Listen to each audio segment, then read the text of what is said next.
Bienvenidos a esta nueva inmersión.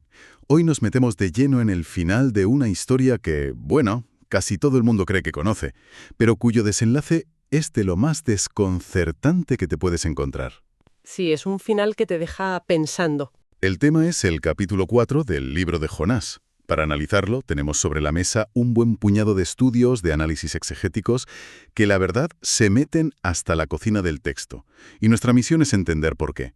¿Por qué justo cuando la misión ha sido un éxito total, o sea, una ciudad entera se arrepiente y Dios la perdona, el profeta protagonista se viene abajo? Se enfada con Dios y pide morirse. Exacto. Es un final rarísimo, que en realidad es la clave de todo el libro. Es que el giro es brutal. Vienes del capítulo 3, que es un final de película, vamos. Totalmente. El profeta predica, la ciudad más temida del mundo se arrepiente, desde el rey hasta el ganado, y Dios cancela el cataclismo. Podríamos poner fin y todos a casa contentos.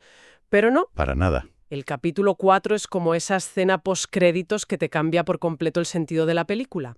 Revela por qué Jonás huyó en primer lugar y pone sobre la mesa el verdadero conflicto, un choque frontal entre la lógica de Dios y la lógica humana. Bien, pues vamos a desgranar ese choque porque empieza con una fuerza tremenda. Versículo 1. Pero Jonás se apesadumbró en extremo y se enojó. O dicho de otra forma, se llevó un disgusto monumental y se cabreó como una mona. Vaya. La ironía es increíble.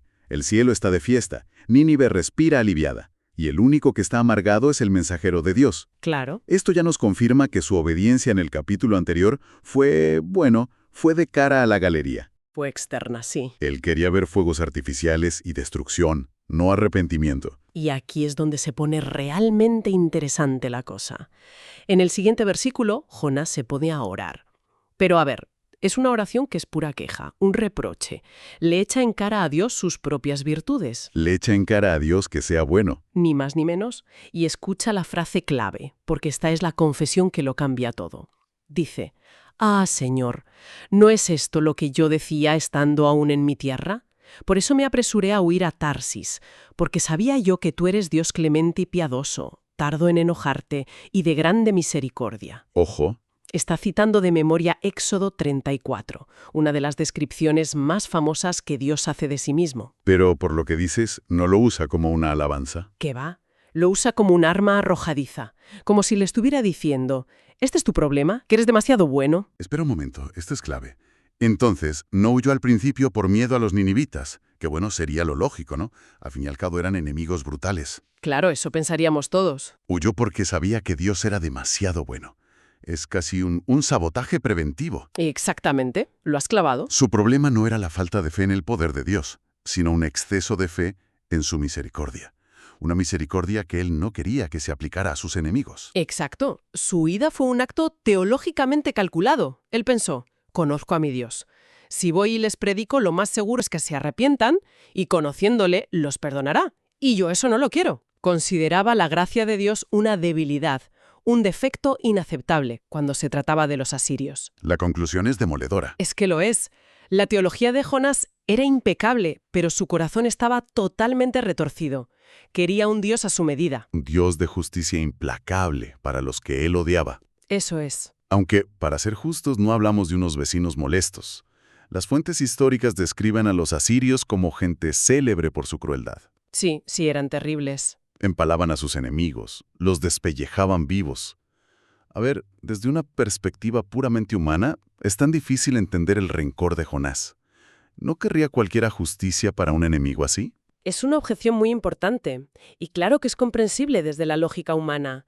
El libro no nos pide que nos gusten los asirios, nos pide que entendamos que el corazón de Dios funciona con otra lógica que va más allá de la nuestra. Vale. Jonás representa esa justicia humana tribal que dice, estos merecen ser aniquilados.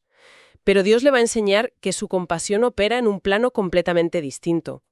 Uno que no se basa en el mérito, sino en su propia naturaleza. Y Jonás, pues no puede soportar esa disonancia.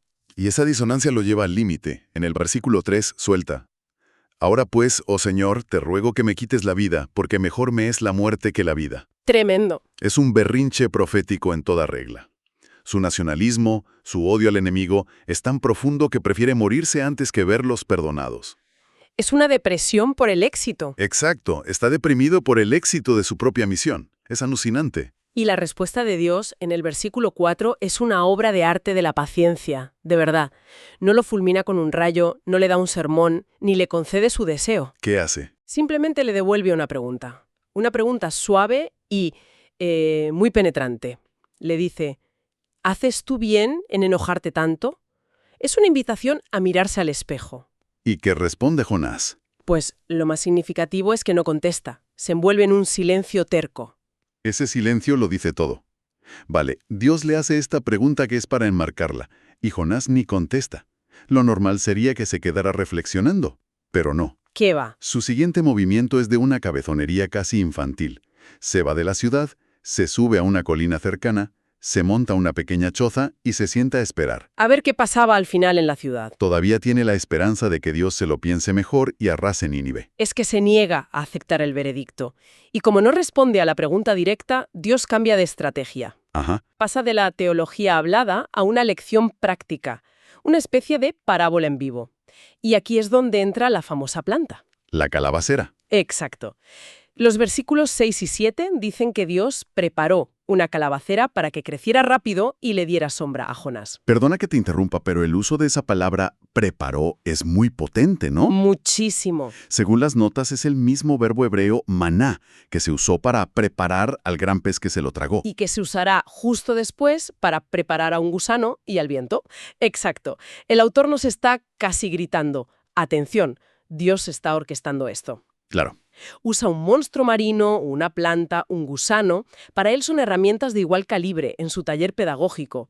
Todo está bajo su control soberano para enseñar a su profeta cabezota. Y aquí la escala de valores de Jonás se vuelve completamente loca. El texto dice que por la planta se alegró grandemente. Fíjate qué detalle. Una ciudad de más de 120.000 personas salvadas le provoca una depresión mortal. Pero una planta que le da sombra, eso sí que es motivo de fiesta. Es un retrato psicológico brutal. De lo centrado que está en sí mismo. Su universo emocional gira en torno a su propia comodidad. Un retrato perfecto del egocentrismo. Pero claro, la lección de Dios es un montaje con varios actos.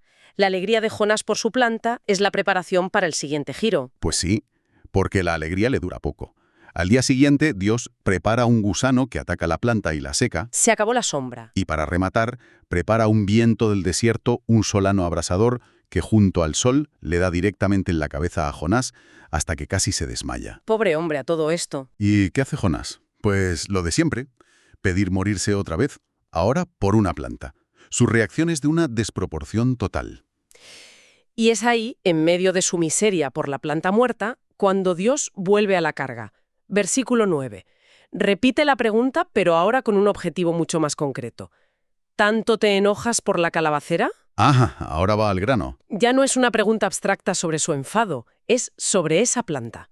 Y ahora Jonás sí que responde. Y su respuesta es un grito infantil. ¿Qué dice? Mucho me enojo, hasta la muerte. Vaya.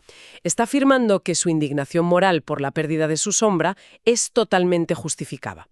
Ha caído de lleno en la trampa pedagógica de Dios. Aquí es donde Dios baja el telón, claro. Ha montado todo este teatro, la planta, el gusano, el viento, solo para poder arrinconar a Jonás con una lógica aplastante.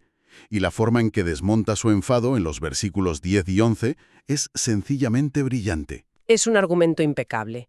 En retórica se conoce como un argumento a fortiori, que va de lo menor a lo mayor. Es como si Dios le dijera, a ver, Jonás, vamos a razonar juntos. Tú sentiste lástima por esta planta.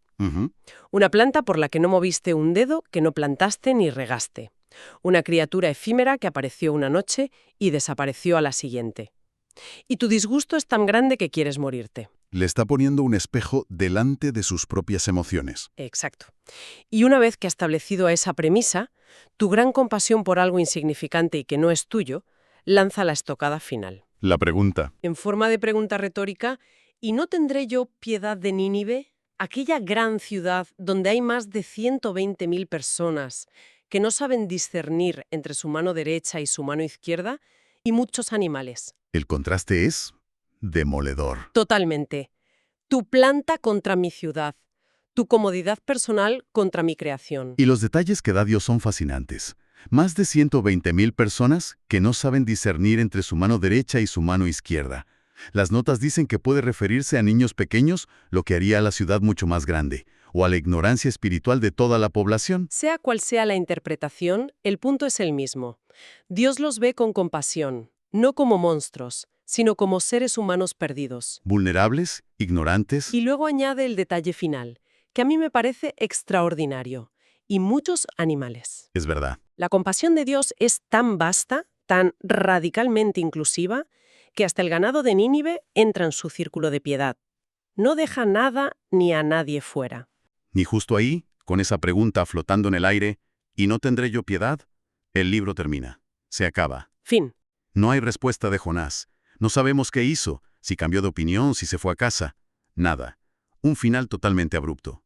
Y esto tiene que ser intencionado. Es absolutamente deliberado. El foco ya lo es Jonás.